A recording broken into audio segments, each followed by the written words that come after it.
നിങ്ങൾ തിരഞ്ഞു പോയിക്കോളി, കണ്ടില്ലെങ്കിൽ അപ്പോൾ ബന്ധപ്പെട്ടാൽ മതി, അതിലുണ്ട്. നബി സല്ലല്ലാഹു അലൈഹി വസല്ലം തങ്ങൾ വലിയ പൈസക്കാരനായിരുന്നു. പണ്ട് പൈസ കുറവുണ്ടായിരുന്നു, പിന്നെ നിങ്ങൾ വലിയ മുതലാളിയായി എന്ന് വദ്ദുഹ സൂറത്തിൽ മുസ്തഫ നബി സല്ലല്ലാഹു അലൈഹി വസല്ലം തങ്ങൾക്ക് ഒരിക്കൽ ടെൻഷൻ അനുഭവിച്ചു. ആ സമയത്ത് ഇറങ്ങിയ സൂറത്താണ് വദ്ദുഹ വല്ലൈലി. ഒരു ചെറിയൊരു മാനസിക പ്രയാസം ഉണ്ടായി, ചെറിയൊരു ടെൻഷൻ നമ്മളെ ഭാഷയിൽ പറയാണ്. അതേസമയത്ത് നബി തങ്ങൾ ആപേക്ഷികമായിട്ട് നമ്മൾ മനസ്സിലാക്കിയ ടെൻഷൻ ആയിക്കോണമെന്നില്ല, നമ്മളെ ഭാഷയെ പറയുമ്പോൾ അതാണെന്നേ ഉള്ളൂ. ആ സമയത്ത് നബി തങ്ങൾക്ക് പിന്തുണ കൊടുത്തുകൊണ്ട് ഇറങ്ങിയ സൂറത്താണ് വദ്ദുഹാ വല്ലൈലി ഇദാ സജാ മാ വദ്ദഅക റബ്ബുക വമാ അഖല. ളുഹാ നിസ്കാരത്തിൽ ഈ സൂറത്ത് ഓതുന്ന ആൾക്ക് പൈൽസ് ഉണ്ടാവില്ല എന്ന് തൽസമാത്തിന്റെ കിതാബിലുണ്ട്. ളുഹാ നിസ്കാരത്തിൽ ഈ സൂറത്ത് ഓതുന്ന ആൾക്ക് പൈൽസ് ഉണ്ടാവില്ല. ഒക്കെ കൂടിയും തമ്മിൽ ഇങ്ങനെ കുറെ ബന്ധമുള്ളതായിട്ട് നമുക്ക് മനസ്സിലാവും. ഇതന്നെ സംഗതി. അപ്പൊ മുസ്തഫ നബി സല്ലല്ലാഹു അലൈഹി വസല്ലം തങ്ങളെ സമാധാനിപ്പിച്ചുകൊണ്ടും നബി തങ്ങൾക്ക് പിന്തുണ കൊടുത്തുകൊണ്ടും ഇറങ്ങിയതാണ് വദ്ദുഹാ സൂറത്ത്. അതിൽ നബിയെ നിങ്ങൾ പൈസക്കാരനാന്ന് പറഞ്ഞിട്ടുണ്ട്. നമ്മൾ അവിടെ ഇങ്ങനെ പിന്നാക്കം പോന്നാൽ ആർക്കാ പൈസ കുറവുണ്ടായിട്ടുള്ളത്? ഗൗസുൽ ആദം സുൽത്താൻ മുഹിയുദ്ദീൻ അബ്ദുൽ ഖാദിർ ജീലാനി റളിയല്ലാഹു അൻഹുവിന് 1000 കൊല്ലങ്ങൾക്ക് മുമ്പ് സ്വന്തമായി ചരക്ക് കപ്പലുണ്ടായിരുന്നു. ഒരിക്കൽ മുഹിയുദ്ദീൻ ശൈഖ് റളിയല്ലാഹു അൻഹുവിനോട് ആൾക്കാർ വന്നിട്ട് പറഞ്ഞു, നിങ്ങളെ കപ്പല് കൊള്ളക്കാർ പിടിച്ചിട്ടുണ്ട് പറഞ്ഞു. അതിൽ മൂപ്പർ പറഞ്ഞു അൽഹംദുലില്ലാഹ്. പിന്നെ കുറച്ച് കഴിഞ്ഞേക്കിന് ആൾക്കാർ വന്നിട്ട് പറഞ്ഞു, പിന്നെ ആ പിടിച്ച കപ്പൽ നിങ്ങളതല്ല വേറെ ആരതാണ്. അപ്പോഴും പറഞ്ഞു അൽഹംദുലില്ലാഹ്.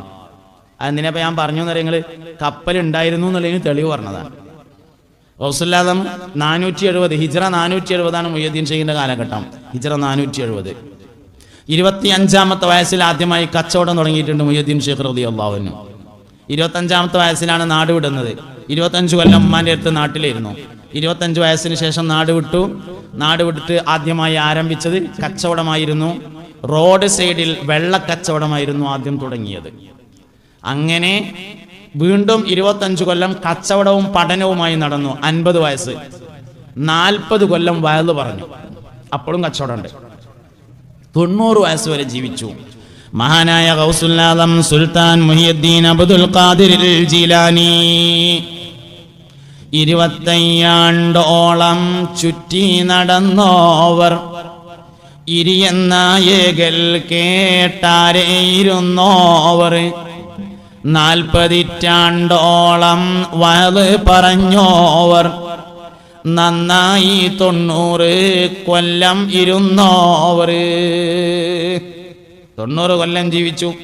25-ാമത്തെ വയസ്സിൽ കച്ചവടം തുടങ്ങി. നല്ല പൈസക്കാരനായിരുന്നു.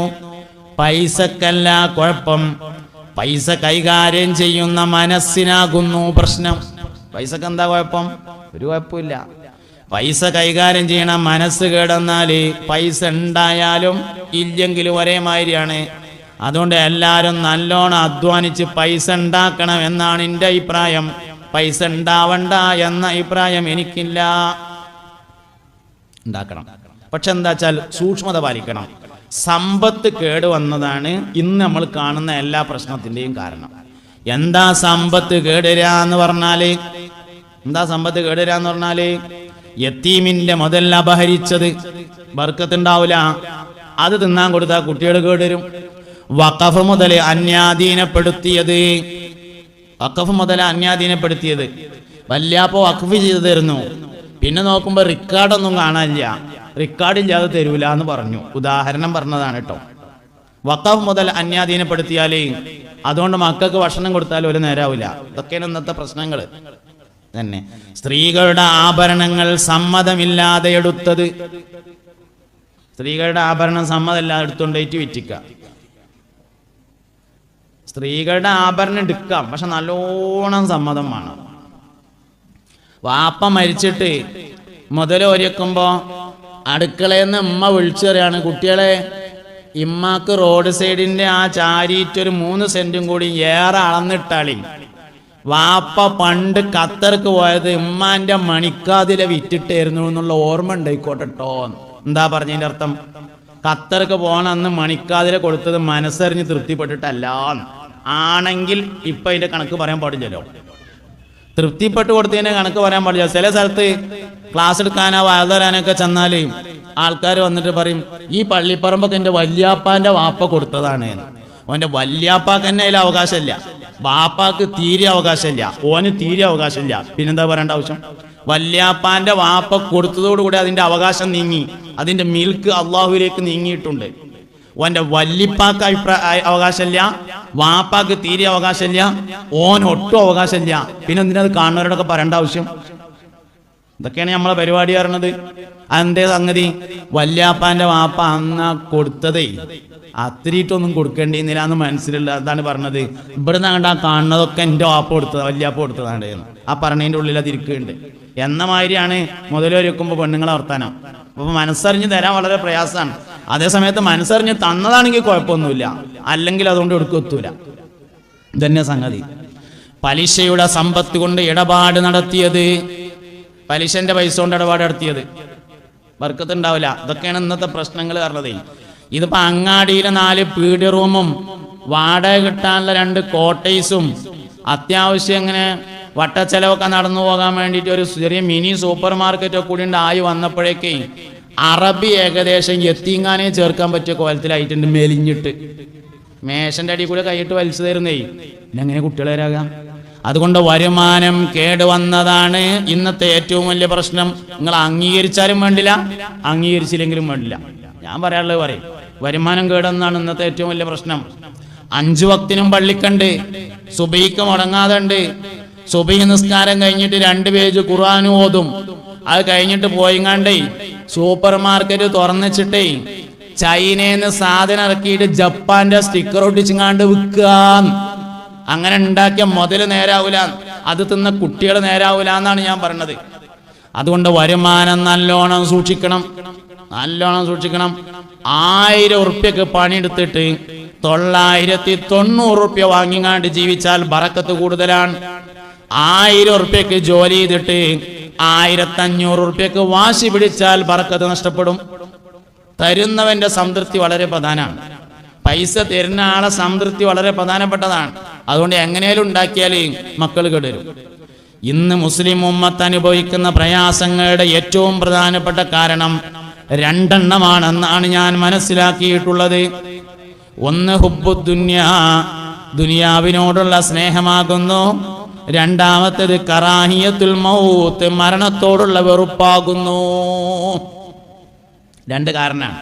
അസ്രായീൽ അലൈഹിസ്സലാം അങ്ങോട്ട് വന്നിട്ട് അസ്സലാമു അലൈക്കും, ഞാൻ അസ്രായീലാണ്, എന്നെ കൊണ്ടുപോകാൻ വന്നതാണ്, പോകല്ലേ എന്ന് ചോദിച്ചു എന്ന് വിചാരിക്കുക. ആർക്കും എപ്പോഴും സംഭവിക്കാന്നാണല്ലോ.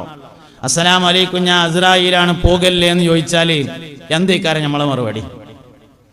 വേണ്ട, നമ്മൾ വെറുതെ സങ്കല്പിക്കുക, നാളെ ഈ നേരമാകുമ്പോത്തിന് വന്നോളി, അപ്പോത്തിന് റെഡിയാകാം എന്നെങ്കിലും പറയാവുന്ന ഒരു അവസ്ഥ നമുക്കുണ്ടോ? അങ്ങനെ ഒരു അവസരം ഉണ്ടാവില്ല എന്നുള്ളതല്ല, എന്നാലും ഒന്ന് ആലോചിച്ച് നോക്കി. നിങ്ങളിപ്പോൾ ഇങ്ങനെ പെട്ടെന്ന് വന്നാൽ എങ്ങനെ? നാളെ ഈ നേരം ആരോഗ്യസ്കാരം കഴിയുമ്പോത്തിന് വന്നോളി, അപ്പോത്തിന് ഞാനൊക്കെ ഒന്ന് ലെവലാക്കും. വേണ്ട, അടുത്ത വെള്ളിയാഴ്ച രാവിലെ വന്നോളി, അപ്പോത്തിന് ഞാൻ റെഡിയാകാന്ന് പറയാൻ നമുക്ക് കഴിയോ? വേണ്ട, അടുത്ത മാസം ഈ ഡേറ്റിന് വന്നോളി, അപ്പോത്തിന് ഞാൻ ഒക്കെ ഒരു ലെവലിൽ എത്തിക്കാം എന്ന് പറയാൻ കഴിയോ? അതും വേണ്ട. അടുത്ത കൊല്ലം ഈ തീയതിക്ക് വന്നോളി എന്ന് പറയാനെങ്കിലും തയ്യാറുണ്ടോ? ഇല്ല. അള്ളാഹുവിന്റെ ആൾ ആരാണ് എന്നതിന് സൂറത്തുൽ ജുമയിൽ ഒരു അടയാളം പറയുന്നുണ്ട്. ആളുകൾ പറയും, ഞാൻ അള്ളാഹിന്റെ ആളാണ്, പടച്ചോന്റെ ആളാണ്, പടച്ചോൻ എന്നോടും നല്ല ഇഷ്ടമാണ്, എനിക്ക് പടച്ചോൻ ഒന്നോടും നല്ല ഇഷ്ടമാണ് എന്നൊക്കെ പറയും ചില ആൾക്കാർ. അള്ളാഹുവിന്റെ ആളുകളെ തിരിച്ചറിയാൻ ഒരടയാളമുണ്ട്. പരിശുദ്ധ ഖുർആൻ സൂറത്തുൽ ജുമയിൽ പറഞ്ഞിട്ടുണ്ട്. ആ അടയാളം നബിയെ നിങ്ങൾ അവരോട് പറയുക, ഫതമന്നഉൽ മൗത ഇൻ കുന്തും സാദിഖീൻ. അള്ളാഹുവിന്റെ ആളുകളാണ്, റബ്ബാനിയാക്കളാണ്, റബ്ബിന്റെ ആളുകളാണ് എന്ന് പറയുന്ന ആളുകളോട് നബിയെ നിങ്ങളൊന്ന് പറയൂ, ഫതമന്നഉൽ മൗത, എന്നാ അങ്ങനെയാണെങ്കിൽ നിങ്ങളൊന്ന് മരിക്കാൻ തയ്യാറായി കാണി എന്ന് പറഞ്ഞു നോക്കിയാൽ അറിയാം എന്താണ് അവരുടെ അവസ്ഥ എന്ന്. അതുകൊണ്ട് 2 കാര്യങ്ങളാണ്. ഒന്ന് ഹുബ്ബുദ് ദുനിയ, ദുനിയാവിനോടുള്ള അമിതമായ പ്രേമം. ദുനിയാവ്, ഇത് പറഞ്ഞതിന് ദുനിയാവ് വേണ്ടാന്ന് ഒരിക്കലും അർത്ഥമില്ല കേട്ടോ. അദ്കിയയില് ബഹുമാനപ്പെട്ട സൈനുദ്ദീൻ മഖ്ദൂം റളിയല്ലാഹു അൻഹു ആ കാര്യം പറഞ്ഞിട്ടുണ്ട്. സുഹൃദ് എന്ന് പറഞ്ഞാൽ മുതൽ ഇല്ലാതിരിക്കലല്ല, മുതലുമായി ഖൽബിന്റെ ബന്ധം ഇല്ലാതിരിക്കലാകുന്നു എന്ന്. സത്യത്തിൽ സമ്പത്തിനേക്കാൾ നമ്മൾ ഭയപ്പെടേണ്ടത് ഫഖറാണ്. നിങ്ങൾ എന്നെ കേൾക്കുന്നുണ്ട് എന്ന് ഞാൻ വിചാരിക്കുന്നു. നിങ്ങൾ എന്നെ കേൾക്കുന്നുണ്ടെന്ന് ഞാൻ വിചാരിക്കുകയാണ്. ഒരു ഹർക്കത്തുമില്ല. നിങ്ങൾ എന്നെ കേൾക്കുന്നുണ്ടെന്ന് ഞാൻ വിചാരിക്കുന്നു. ഉണ്ട്. എന്നാ എല്ലാവരും എൻ്റെ ഒപ്പം ഒരു യാ നബി ചൊല്ലിട്ടോ. യാ നബി സലാം അലൈക്കും, യാ റസൂൽ സലാം അലൈക്കും, യാ ഹബീബ് സലാം അലൈക്കും, സലവാത്തുല്ലാഹ് അലൈക്കും, അശ്റഖൽ ബദ്റു അലൈനാ ഫഖ്തഫത് മിൻഹുൽ ബുദൂറു മിസ്ല ഹുസ്നിക മാ റഅയ്നാ ഖത്തു യാ വജ്ഹ സുറൂരി യാ നബി സലാം അലൈക്കും, യാ റസൂൽ സലാം അലൈക്കും, യാ ഹബീബ് സലാം അലൈക്കും, സലവാത്തുല്ലാഹ് അലൈക്കും. മുഅ്മിനീങ്ങളെ, അതുകൊണ്ട് ഇന്നത്തെ ഉമ്മത്തിന്റെ ഏറ്റവും വലിയൊരു പ്രശ്നമായിട്ട് വന്നിട്ടുള്ളത് വരുമാനം കേടുവന്നതാണ്. അള്ളാഹുവിൻ്റെ റസൂൽ സല്ലല്ലാഹു അലൈഹി വസല്ലമ തങ്ങൾ ഇൽമിനും ഇൽമിൻ്റെ അഹ്ലുകാർക്കും വലിയ പ്രാധാന്യം നൽകുകയും അവരെ ആദരിച്ചും ബഹുമാനിക്കുകയും സംസാരിക്കുകയും ചെയ്തിട്ടുണ്ട്. ഇൽമിൻ്റെ അഹ്ലുകാർക്ക് ബുദ്ധി ഉണർന്ന് പ്രവർത്തിക്കാൻ 6 തവണ ഒരു ദിവസം പല്ല് തേക്കണമെന്ന് ഞാൻ പറഞ്ഞു. സാധാരണ ഒരു മനുഷ്യൻ 2 നേരം എന്തായാലും തേക്കണം. പഴയ കാലത്തെ അപേക്ഷിച്ച് പുതിയ കാലത്ത് വായക്ക് വാസനയുള്ളവർ കൂടുതലാണ്. ഉള്ള കാര്യം നമ്മൾ മറച്ചിട്ടൊരു കാര്യമില്ല. വായനാറ്റമുള്ളവർ പഴയ കാലത്തെ അപേക്ഷിച്ച് കൂടുതലാണ് എന്ന് പ്രത്യേകിച്ച് കല്യാണം കഴിഞ്ഞവർ മനസ്സിലാക്കണം. ഭാര്യമാരും ഭർത്താക്കന്മാരും പ്രത്യേകം മനസ്സിലാക്കണം. അതിൻ്റെ കാരണം നമ്മൾ ധാരാളമായി ഇറച്ചി മീനും തിന്നുന്നുണ്ട് എന്നുള്ളത് തന്നെയാണ് അതിൻ്റെ കാരണം. തിന്നാതിരിക്കുക എന്നുള്ളതല്ല ഞാൻ പറയുന്ന പരിഹാരം. സിവാക്ക് ചെയ്യണം. സിവാക്ക് എന്ന വാക്കിൽ പല്ല് മാത്രം തേക്കലല്ല, പല്ലും തേക്കണം, മോണയും തേക്കണം, നാവും തേക്കണം. അതിനാണ് സിവാക്ക് എന്ന് പറയുന്നത്. പല്ല് തേക്കൽ ചർച്ച ചെയ്ത എല്ലാ സ്ഥലത്തും പല്ലിന് നീളത്തിലും പിന്നെ നാവിന് നീളത്തിലും പല്ലിന് വീതിയിലും തേക്കണം എന്ന് പറഞ്ഞിട്ടുണ്ട്. അതിൻ്റെ അർത്ഥം എന്താ? പല്ല് തേക്കുക എന്ന് പറഞ്ഞാൽ പല്ല് മാത്രമല്ല, ഊന് തേക്കണം, നാവും തേക്കണം. ആമാശയത്തിൽ നിന്ന് കയറി വരുന്ന 200-ൽ പരം ഇനം ഉഷ്ണജീവികൾ നാവിൽ തങ്ങി നിൽക്കും. നമ്മളെ നാവിൻ്റെ ഒറിജിനൽ കളർ ചുവപ്പാണ്. നമ്മൾ എന്ത് പറഞ്ഞിട്ടും കാര്യമില്ല. അല്ലാന്ന് വാദിച്ചിട്ട് കാര്യമില്ല. നാവിൻ്റെ ഒറിജിനൽ കളർ ചുവപ്പാണ്. പിന്നെ നാവമ്മ കാണുന്ന മഞ്ഞക്കളറും വെള്ളക്കളറും എന്താ സാധനം? ആമാശയത്തിൽ നിന്ന്, കിഡ്നിയിൽ നിന്ന്, മലാശയത്തിൽ നിന്ന്, മൂത്രാശയത്തിൽ നിന്ന്, ശുക്ലാശയത്തിൽ നിന്ന്, ഇങ്ങനെയുള്ള വയറിനുള്ളിലെ ഇൻറ്റേണൽ ഓർഗൻസിൽ നിന്ന് കയറി വരുന്ന ഉഷ്ണജീവികൾ തങ്ങി നിൽക്കുന്നതാണ് നാവിൽ കാണുന്ന കളറ്. അതുകൊണ്ട് അത് നന്നായിട്ട് വൃത്തിയാക്കി കളഞ്ഞെങ്കിൽ മാത്രമേ. വായനാറ്റത്തിൻ്റെ പ്രധാന കാരണം പല്ലല്ല, വായനാറ്റത്തിൻ്റെ പ്രധാന കാരണം നാവാണ്. നാവ് ക്ലിയറാക്കിയില്ലെങ്കിൽ വായനാറ്റം ഉണ്ടാവും. പല്ല് ക്ലിയറാക്കിയിട്ട് കാര്യമില്ല. അണപ്പല്ലുകൾ തേക്കേണ്ടത് വായ അടച്ചു വെച്ചിട്ടാണ്. അണപ്പല്ലുകൾ ഒരിക്കലും വായ തുറന്നു വെച്ച് തേക്കരുത്. അണപ്പല്ല് വൃത്തിയാക്കാൻ വായ അടച്ചു വെച്ച് തേച്ചെങ്കിൽ മാത്രമേ അതിൻ്റെ ഉള്ളിലേക്ക് മുഴുവനും ബ്രഷിൻ്റെ പല്ലുകൾ എത്തിച്ചേരുകയുള്ളൂ. അതുകൊണ്ട് അകവും പുറവും നന്നായി വൃത്തിയാക്കണം. എപ്പോഴെല്ലാം പല്ല് തേക്കുന്നുണ്ടോ അപ്പോഴെല്ലാം നാവും വൃത്തിയാക്കണം. നമ്മളെ കൊണ്ട് വേറൊരാൾക്ക് ബുദ്ധിമുട്ടുണ്ടാവരുത്. മലക്കുകൾ ഒഴിഞ്ഞു പോവാതിരിക്കാൻ നമ്മൾ വലിയ സൂക്ഷ്മത പാലിക്കണം. കുടുംബജീവിതം തകരുന്നതിൽ വരെ ഈ വിഷയത്തിലെ സൂക്ഷ്മതക്കുറവ് വലിയ കാരണമാണ് എന്ന് മനസ്സിലാക്കണം. അതുകൊണ്ട് സാധാരണക്കാർ 2 നേരം നിർബന്ധമായും തേക്കണം. മുത്തഅല്ലിമീങ്ങൾ 6 തവണ തേക്കണം. 5 നിസ്കാരത്തിൻ്റെ കൂടെയും രാത്രി ഉറങ്ങുന്ന സമയത്തും. ചെയ്യാൻ തയ്യാറുണ്ടെങ്കിൽ ബുദ്ധി നന്നായിട്ട് ഉണർന്ന് പ്രവർത്തിക്കും. പറയുന്ന കാര്യം വേഗത്തിൽ മനസ്സിലാകും. മനസ്സിലാകുന്നത് ഉൾക്കൊള്ളാൻ വേണ്ടി പറ്റും. ജീവിതത്തിൽ വലിയ മാറ്റം ഉണ്ടാവും. അതുപോലെ ശ്രദ്ധിക്കേണ്ട വേറൊരു കാര്യമാണ്, രാത്രി ഉറങ്ങുമ്പോൾ എല്ലാവരും ശ്രദ്ധിക്കേണ്ട, മുത്തഅല്ലിമീങ്ങൾ പ്രത്യേകം ശ്രദ്ധിക്കേണ്ട ഒരു കാര്യമാണ്. രാത്രി ഉറങ്ങുമ്പോൾ നിർബന്ധമായും ശരീരത്തിൻ്റെ വെളുത്ത ഭാഗങ്ങൾ സോപ്പിട്ട് കഴുകി വൃത്തിയാക്കണം. മുഖം, കയ്യിൻ്റെ ഉൾഭാഗം, കാലിൻ്റെ ഉൾഭാഗം, വെളുത്ത ഭാഗം. ആയിക്കൂടെ കയ്യൊന്ന് ലേശം അങ്ങോട്ട് നീട്ടിക്കഴുകി തല ഒന്ന് തടയും ചെയ്താലും ഒതുവായി. അത്രയേ ഉള്ളൂ സംഗതി. ഉദാക്കുക. പക്ഷെ 3 കാര്യം ശ്രദ്ധിക്കുക. ഒന്ന്, മുഖം ഒന്ന് സോപ്പിട്ട് കഴുകുക. കയ്യും കാലും സോപ്പിട്ട് കഴുകുക. കൈ കഴുകണത് മുട്ട് വരെ കഴുകുക. നീയത്ത് മറക്കാതിരിക്കുക. തലമ്മൊന്ന് തോണ്ടുക. സംഗതി ഒതുവായി. ഇത് വളരെ പ്രധാനമാണ്. എന്നിട്ട് എന്ത് ചെയ്യണം? വിരിപ്പ് നന്നായി വിരിക്കണം. ഒരു കാരണവശാലും വൃത്തിയില്ലാത്ത വിരിപ്പിൽ കിടന്നുറങ്ങരുത്. ഉറക്കം എന്നത് ചെറിയ മരണമാണ്. ഉറക്കം എന്നത് ചെറിയ മരണമാണ്. ഒരാൾ എങ്ങനെയാണോ ഉറങ്ങുന്നത് അങ്ങനെ മരിക്കും. അതുകൊണ്ട് നല്ല വൃത്തിയുള്ള സ്ഥലത്ത് വിരിപ്പ് മനോഹരമായി വിരിച്ചതിന് ശേഷം മടക്കില്ലാതെ വിരിക്കണം. വിരിപ്പിൽ വരുന്ന മടക്കുകളാണ് രാവിലെ എഴുന്നേൽക്കുമ്പോൾ ശരീരവേദനയുടെ കാരണം. അതുകൊണ്ട് വിരിപ്പ് നന്നായിട്ട് വിരിക്കണം. നേരത്തെ വിരിച്ചു വച്ചിരുന്നതാണെങ്കിൽ എടുത്ത് 3 പ്രാവശ്യം കൊടയണം. അതിനുശേഷം വിരിക്കണം. ശരീരവേദന മാറാൻ നിങ്ങൾ ഇന്ന് തന്നെ ഞാൻ ഈ പറഞ്ഞൊന്ന് പരിശോധിച്ച് നോക്കുകയാണ്. ഈ പ്രായമായ ആൾക്കാർക്കും പറ്റും. കിടക്കാൻ ചെല്ലുമ്പോൾ വിരിപ്പെടുത്ത് 3 തവണ കൊടയാ.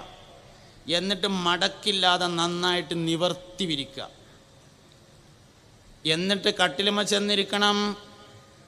തോനൊന്നും വേണ്ട. ഒരു ഫാത്തിഹ, ഒരു ഖുൽ ഹുവല്ലാഹു അഹദ്, ഒരു ഖുൽ അഊദു ബിറബ്ബിൽ ഫലക്ക്, ഒരു ഖുൽ അഊദു ബിറബ്ബിൻ നാസ് ഓതുക. കയ്യിൽ ഊതുക. തല മുതൽ കാല് വരെ ഒന്നിച്ചൊന്ന് തടവുക. ഒരു ഖുൽ ഹുവല്ലാഹു അഹദും കൂടി ഓതുക. ഖുൽ അഊദു ബിറബ്ബിൽ ഫലക്ക് ഓതുക. ഖുൽ അഊദു ബിറബ്ബിൻ നാസ് ഓതുക. തല മുതൽ കാല് വരെ ഒന്നിച്ച് തടവുക. ഒരു പ്രാവശ്യം കൂടിയും ഖുൽ ഹുവല്ലാഹു അഹദ് ഓതുക. ഖുൽ അഊദു ബിറബ്ബിൽ ഫലക്ക് ഓതുക. ഖുൽ അഊദു ബിറബ്ബിൻ നാസ് ഓതുക. തല മുതൽ കാല് വരെ ഒന്നിച്ച് തടവുക. ഒരായത്തുൽ കുർസി ഓതുക. ബിസ്മിക റബ്ബി വദഅതു ജംബി എന്ന ദിക്ർ അറിയണോർ അത് ചെല്ലുക. അല്ലാത്തൊരു ബിസ്മില്ലാഹിർ റഹ്മാനിർ റഹീം ചെല്ലുക. വലത് ഭാഗത്തേക്ക് ചെരിഞ്ഞു കിടക്കുക. ലാ ഇലാഹ ഇല്ലല്ലാഹ് എന്ന് ചൊല്ലിയിട്ട് സുഖമായി ഉറങ്ങുക. എന്താ എത്ര ഉറങ്ങിയിട്ട് നമുക്ക് പൂതിരാത്തത്? ഉറക്കത്തിൻ്റെ നിയമം പാലിക്കാത്തതുകൊണ്ടാണ്. നിയമം പാലിക്കാതെ ഏത് കാര്യം ചെയ്താലും മനസ്സിന് റാഹത്തിട്ടൂല.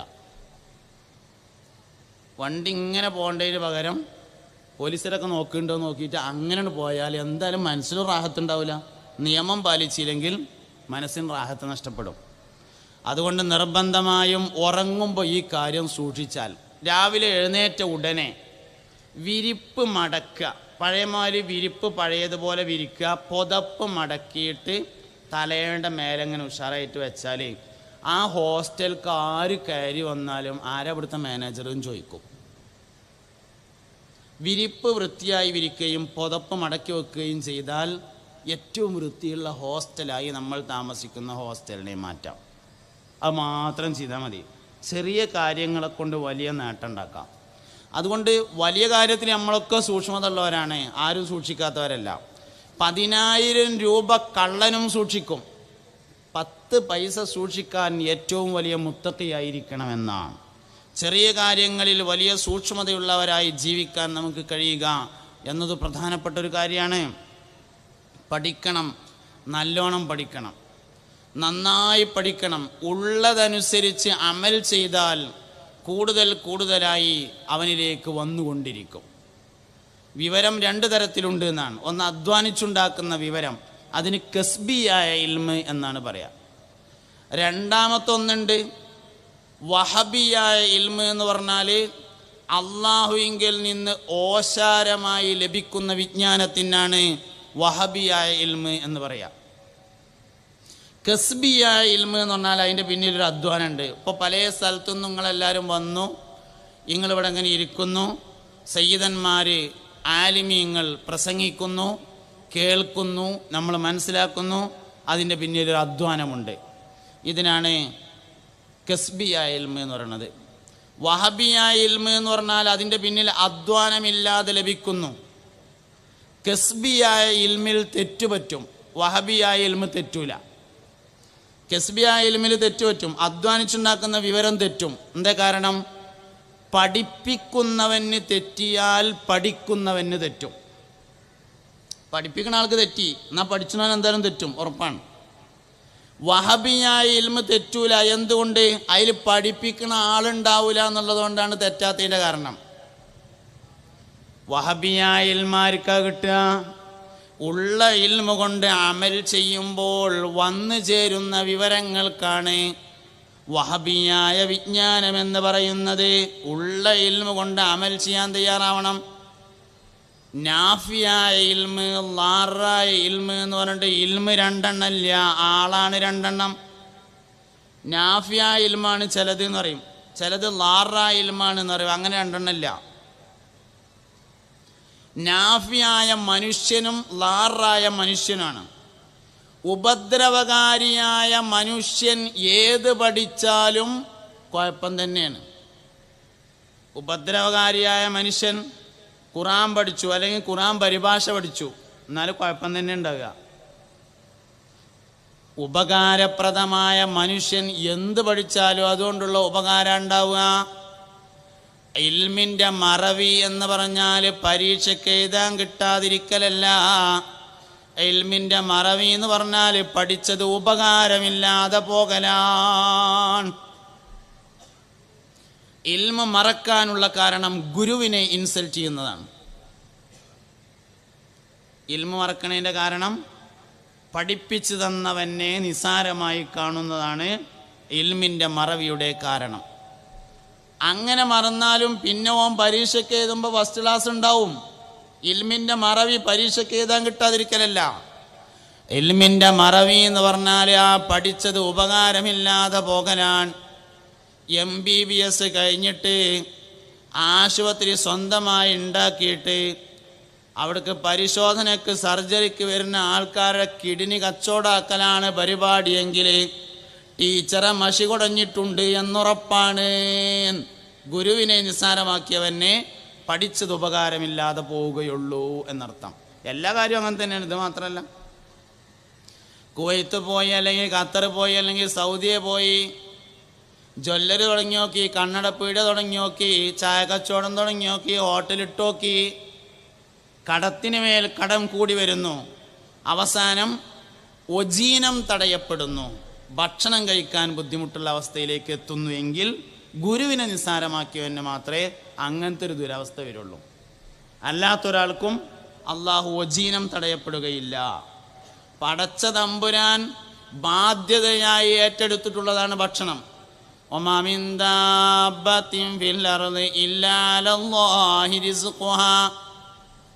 ഭക്ഷണം നൽകൽ അല്ലാഹു തആല ബാധ്യതയായി ഏറ്റെടുത്തിട്ടുണ്ട്.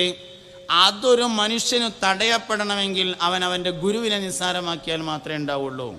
ഭക്ഷണം തടയപ്പെടും. അപ്പം അതുകൊണ്ട് നമ്മൾ ഇൽമിൻ്റെ വഴിയിൽ പ്രവേശിച്ചവരാണ്. അതിൻ്റെ ഹുറുമത്തുകളെ പാലിച്ച് മുന്നോട്ട് പോകാൻ നമുക്ക് കഴിഞ്ഞാൽ അല്ലാഹു റബ്ബുൽ ഇസ്സത്ത് നമ്മളിലേക്ക് ഔദാര്യമായി വിജ്ഞാനങ്ങളെ വർഷിപ്പിച്ചു തരും. ഒരുപാട് കാര്യങ്ങൾ നമ്മൾ അറിയാതെ വന്നു ചേരും. അതിനുള്ള ഒരു ഒരുക്കവും അതിനുള്ളൊരു മാനസികമായ തയ്യാറെടുപ്പുമാണ് യഥാർത്ഥത്തിൽ നമ്മുടെ ജീവിതത്തിൽ ഉണ്ടാവേണ്ടത്. നമ്മളൊരു വിഷയം പഠിക്കുന്നത് ഒറിജിനൽ സ്രോതസ്സിൽ നിന്നായിരിക്കണം. ഏത് കാര്യവും ഒറിജിനൽ സ്രോതസ്സിൽ നിന്ന് മാത്രം പഠിക്കണം. ഇസ്ലാം മതം പഠിക്കേണ്ടത് മുസ്ലിമിൽ നിന്നാണ്. ദീനിയായ വിജ്ഞാനം പഠിക്കേണ്ടത് ദീനിയായ വിജ്ഞാനം ഉള്ളവനിൽ നിന്നാണ്. ഖുർആൻ പഠിക്കേണ്ടത് ഖുർആൻ അറിയുന്നവനിൽ നിന്നും ഓതുന്നവനിൽ നിന്നുമാണ്. നിസ്കാരം പഠിക്കേണ്ടത് നിസ്കരിക്കുന്നവനിൽ നിന്നാണ്. നോമ്പ് പഠിക്കേണ്ടത് നോമ്പ് നോൽക്കുന്നവനിൽ നിന്നാണ്. ഏത് അമലുകളെയും അതിൻ്റെ ഒറിജിനൽ സ്രോതസ്സിൽ നിന്ന് പഠിക്കാൻ കഴിയണം. അപ്പോഴാണ് നമുക്ക് വലിയ വലിയ ആളുകളായി വലിയ വലിയ മഹത്തുക്കളായി മാറാൻ സാധ്യമാകുന്നത്. സലാമത്തിൻ്റെ അഹലുകാരായി നമുക്ക് നിലയുറപ്പിക്കാൻ കഴിയണം. എന്നാൽ മലക്കുകളുടെ സമീപനം നമുക്ക് കിട്ടും. ഒരു മനുഷ്യനെ ഉയർന്നാൽ മലക്കിനേക്കാൾ മേലെ പോകും. മനുഷ്യൻ താഴേക്ക് പോയാൽ മൃഗത്തിൻ്റെയും താഴെ പോകും. മനുഷ്യൻ ഉയർന്നാൽ മലക്കിൻ്റെ മേലെ പോകുമെന്നതിൻ്റെ തെളിവാണ് മിഅ്റാജ്. മലക്കുകളെ കൂട്ടത്തിൽ ഏറ്റവും വലിയ മലക്ക് സയ്യിദുനാ ജിബ്രീൽ അലൈഹിസ്സലാമാണ്.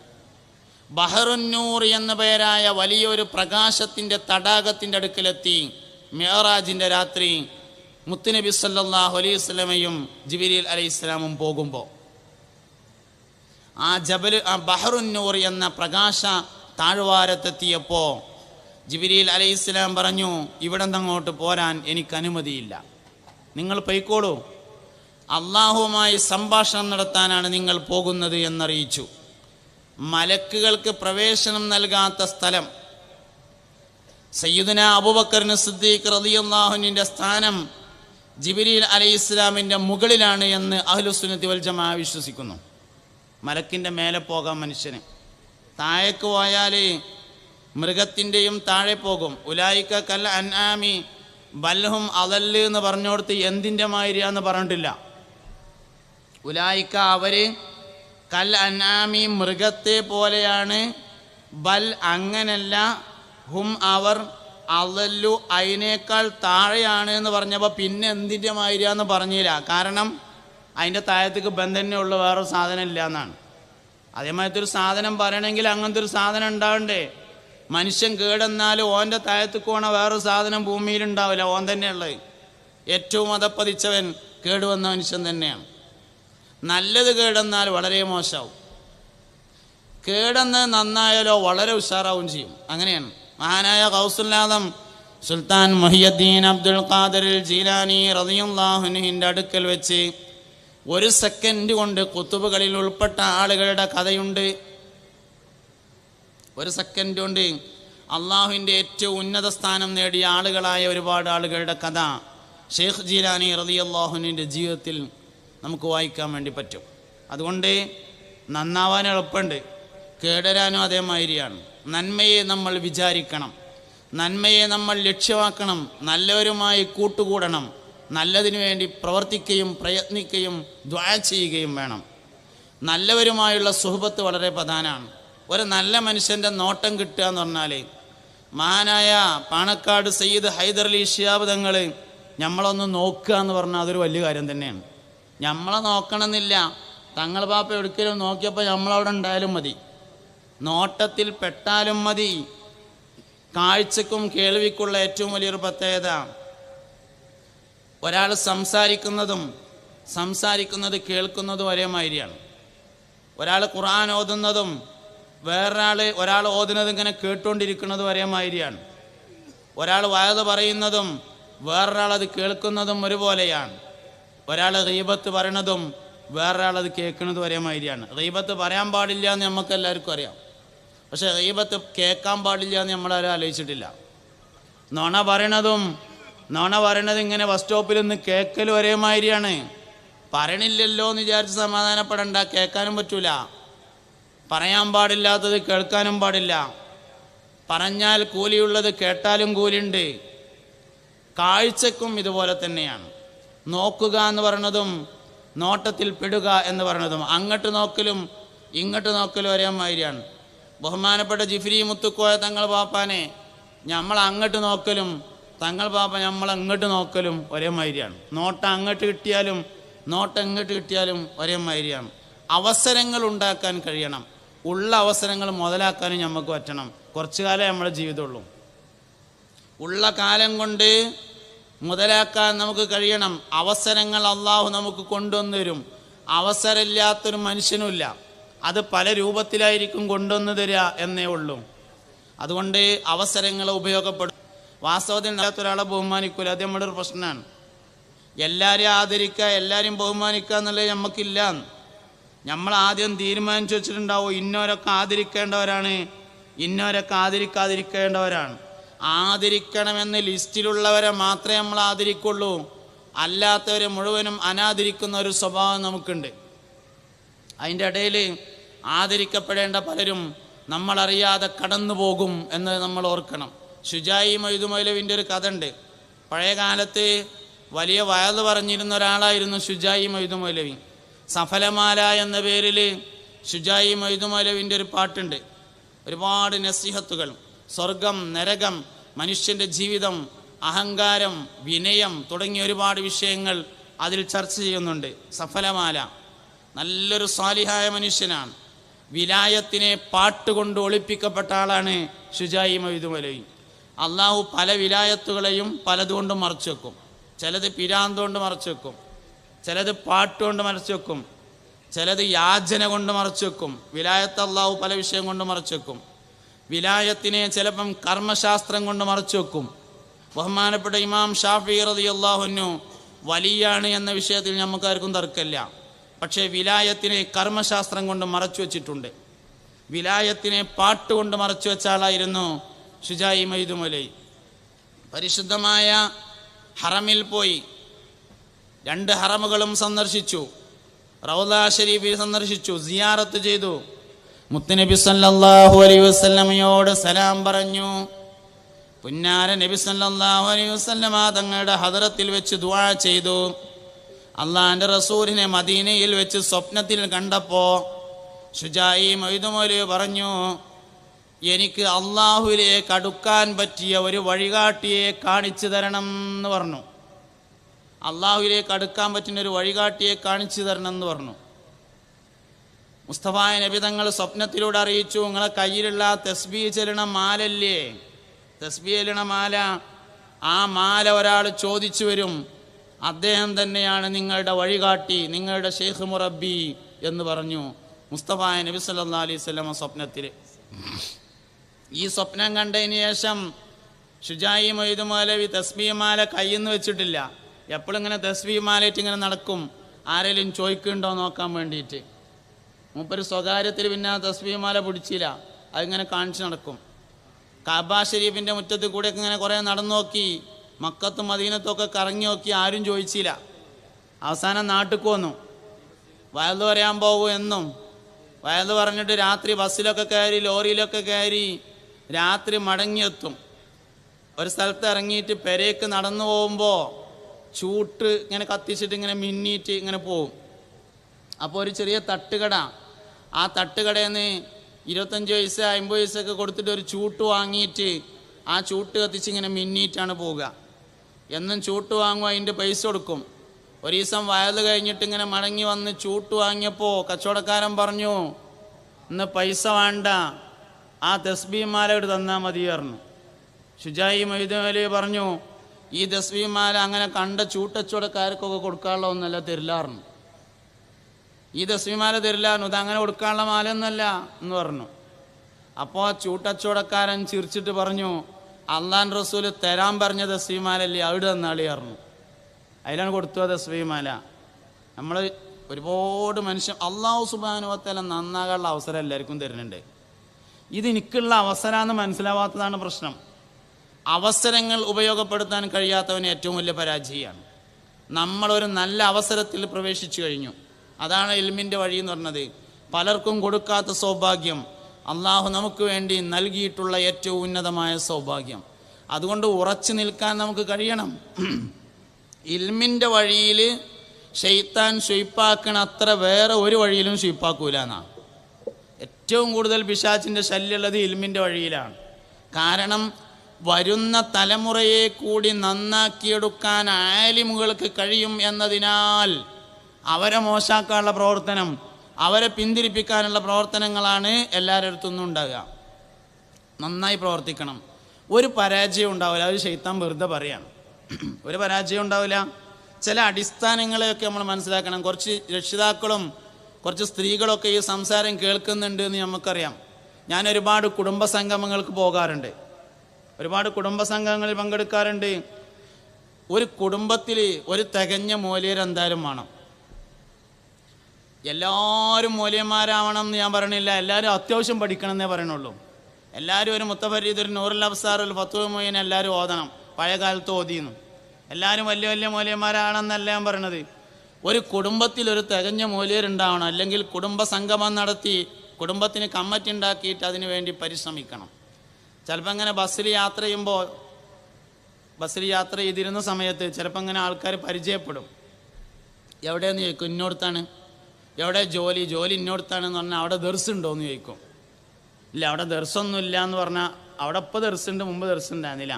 ദർസില്ല എന്ന് പറഞ്ഞാൽ ഓല് പറയും ഇപ്പം ഇതിനെല്ലായിടത്തും അങ്ങനെ തന്നെയാണ്, ദർസൊന്നും ഇപ്പോൾ തീരെ ഇല്ല. അപ്പോൾ ഒക്കെ പറഞ്ഞു കഴിഞ്ഞിട്ട് ഞാൻ മൂപ്പരോട് ചോദിക്കും, നിങ്ങൾക്ക് എത്ര കുട്ടികളുണ്ട് എന്ന് ചോദിക്കും. എനിക്ക് 4 ആൺകുട്ടികളുണ്ട്, 3 പെൺകുട്ടികളുണ്ട്. പെൺകുട്ടികളൊക്കെ കെട്ടിച്ചോ, പെൺകുട്ടികളെ കെട്ടിച്ചു. ആൺകുട്ടികളൊക്കെ അക്കരമയാണ്, കുവൈത്തിലാണ്, ഖത്തറിലാണ്. മൂല്യന്മാരാരെങ്കിലും ഉണ്ടോ എന്ന് ചോദിക്കും. ഇല്ല, ആരും മൂല്യരല്ല. എന്ന് പറഞ്ഞാൽ ആർക്കും അവനാൻ്റെ മക്കളെ മൂല്യന്മാരാക്കാൻ പറ്റൂല എന്ന നാട്ടിൽ കുറേ മൂല്യന്മാർ വേണേനോ. ഇതെങ്ങനെ നടക്കുക? അതിനായിട്ട് ഇപ്പോൾ കുറേ മലക്കുകൾ മനുഷ്യരൂപത്തിൽ ഇറങ്ങി വരുമൊന്നുമില്ല. അവനാൻ്റെ കുട്ടികളെ മൂല്യന്മാരാക്കിയാൽ തന്നെ ഉണ്ടാവുള്ളൂ. അതുകൊണ്ട് ഒരു കുടുംബത്തിൽ ഒരു തികഞ്ഞ മൂല്യർ, ഒരു ആലിമുണ്ടായിരിക്കണം. വിഷയങ്ങൾ ചോദിക്കാനും പറയാനും അത് വളരെ അത്യാവശ്യമായ കാര്യമാണ്. അതിനുവേണ്ടി എല്ലാവരും പരിശ്രമിക്കേണ്ടതുണ്ട് എന്ന് രക്ഷിതാക്കൾ കൂടി ഉള്ള ഒരു സംഗമം എന്നുള്ള നിലയിൽ ഞാൻ നിങ്ങളെ പ്രത്യേകമായി ഉത്ബോധിപ്പിക്കാൻ ഉദ്ദേശിക്കുകയാണ്. അതുകൊണ്ട് ഇൽമിൻ്റെ വഴി എന്ന് പറയുന്നത് മൻ സലക ത്വരീഖൻ ഇലൽ ഇൽം സഹലല്ലാഹു ലഹു ത്വരീഖൻ ഇലൽ ജന്ന. ഇൽമിൻ്റെ വഴിയിൽ ഒരാൾ പ്രവേശിച്ചാൽ സ്വർഗത്തിലേക്കുള്ള വഴി അവന് എളുപ്പമാക്കി കൊടുക്കുമെന്ന് അഷ്റഫുൽ ഖൽഖ് ത്വാഹ നബി സല്ലല്ലാഹു അലൈഹി വസല്ലം. ഇനി ഒരു കാര്യം ഞാൻ അങ്ങോട്ട് പറയട്ടെ. പഠിക്കണതിനനുസരിച്ച് വിവരമില്ല എന്നുള്ള വിവരമാണ് വേണ്ടത്, അല്ലാതെ എനിക്ക് വിവരം ഉണ്ട് എന്നുള്ള വിവരമല്ല വേണ്ടത്. അതിന് പഠിപ്പ് എന്ന് അറിയില്ല. നിറകുടം തുളുമ്പൂല എന്നാണ്, അരക്കുടേ തുളുമ്പുള്ളൂ എന്നാണ്. ഒരാൾ തോനെ പഠിച്ചാലും അവന് മനസ്സിലാകേണ്ട കാര്യം എനിക്കൊന്നും മനസ്സിലായിട്ടില്ല എന്നാണ്. ഈ ഭൂമിയിലേക്ക് അല്ലാഹു തആല ഇറക്കിയ വിവരം തന്നെ വളരെ കുറച്ചാണ്. ഒമാ ഊതീതു മിനൽ ഇൽമി ഇല്ലാ ഖലീല. നിങ്ങൾക്ക് അല്പമല്ലാതെ വിവരം നൽകപ്പെട്ടിട്ടില്ല എന്നാണ് പരിശുദ്ധ ഖുർആൻ പറഞ്ഞിട്ടുള്ളത്. ഭൂമിയിലേക്ക് ഇറക്കിയ വിവരം തന്നെ, അമ്പിയാക്കളുടെ വിവരം എടുത്താൽ തന്നെ കുറച്ചേ ഇറക്കിയിട്ടുള്ളൂ. അതിന് ദേശം നമുക്ക് കിട്ടുമ്പോഴത്തിന് നമ്മൾ വലുതാകരുത്. വിവരത്തിനനുസരിച്ച് മനുഷ്യൻ ചെറുതാവണം. നാഫിയായ ഇൽമ് എന്ന് പറഞ്ഞാൽ വലുതാകണ വിവരമല്ല, നാഫിയായ ഇൽമ് എന്ന് പറഞ്ഞാൽ ചെറുതാവുന്ന വിവരമാണ്. അപ്പോൾ വിവരം പഠിച്ചാൽ കിട്ടേണ്ടത് വിവരം ഉണ്ടായില്ലല്ലോ എന്ന വിവരമാണ്. അതിനാണ് ഒറിജിനൽ വിവരം എന്ന് പറയുന്നത്. അതുകൊണ്ട് വിനയത്തിനാണ് മനുഷ്യൻ്റെ വിജ്ഞാനം ഉപകരിക്കേണ്ടത്. അവനെയാണ് ആളുകൾ അംഗീകരിക്കുന്നത്, അവനെയാണ് മലക്കുകൾ അംഗീകരിക്കുന്നത്, അവനെയാണ് അള്ളാഹും അംഗീകരിക്കുന്നത്. ഏറ്റവും വിവരമുള്ള ആൾക്കാരൊക്കെ നമ്മൾ നോക്കിയാൽ അന മദീനത്തുൽ ഇൽമി വ അലിയുൻ ബാബുഹ എന്ന് പുണ്യനബി സല്ലല്ലാഹു അലൈഹി വസല്ലം പറഞ്ഞിട്ടുണ്ട്. സയ്യിദുന അലി റളിയല്ലാഹുവിനെ കുറിച്ച്, ഞാൻ ഇൽമിൻ്റെ പട്ടണവും അലി അതിലേക്ക് പ്രവേശിക്കാനുള്ള വാതിലുമാണ് എന്ന് അഷ്റഫുൽ ഖൽഖ് ത്വാഹ നബി സല്ലല്ലാഹു അലൈഹി വസല്ലം പറഞ്ഞ അതേ അലി റളിയല്ലാഹു അൻഹു ഒരിക്കൽ പറഞ്ഞിട്ടുണ്ട്, നമ്മളെപ്പോഴും കൂടെ നടക്കുന്നത് പുണ്യനബിൻ്റെ കൂടെയാണ് സല്ലല്ലാഹു അലൈഹി വസല്ലം. നബി സല്ലല്ലാഹു അലൈഹി വസല്ലം തങ്ങളുടെ കൂടെ എപ്പോഴും നമ്മൾ സഹവസിച്ചിട്ട് നബിയെക്കുറിച്ച് പോലും നമുക്കുള്ള വിവരം ഉറയിലിട്ട വാളിനെ പോലെയുള്ള വിജ്ഞാനമാണ് എന്നൊരിക്കൽ പറഞ്ഞു. ഉറയിലിട്ട വാളിനെ പറ്റി എന്ത് വിവരം ഉണ്ടാകുക? അതൊരു വാളാന്ന് മനസ്സിലാവും, അത്രയേ ഉള്ളൂ. ഇരുമ്പാണോ, സ്റ്റീലിൻ്റെ ആണോ, വെള്ളിൻ്റെ ആണോ, മൂർച്ചുണ്ടോ, വെള്ളിൻ്റെ കെട്ടുണ്ടോ, സ്വർണത്തിൻ്റെ കെട്ടുണ്ടോ, ഒരൈഡിയും കിട്ടൂല. ഒരു വാളാണ് എന്ന് കിട്ടും, അത്രേ കിട്ടുള്ളൂ എന്ന് സയ്യിദുന അലി ഇബ്നു അബീ ത്വാലിബ് റളിയല്ലാഹു അൻഹു പറഞ്ഞിട്ടുണ്ട്. അതുകൊണ്ട് ഞാൻ തുടങ്ങിയോടത്ത് തന്നെയാണ് പ്രസംഗം അവസാനിപ്പിക്കുന്നത്.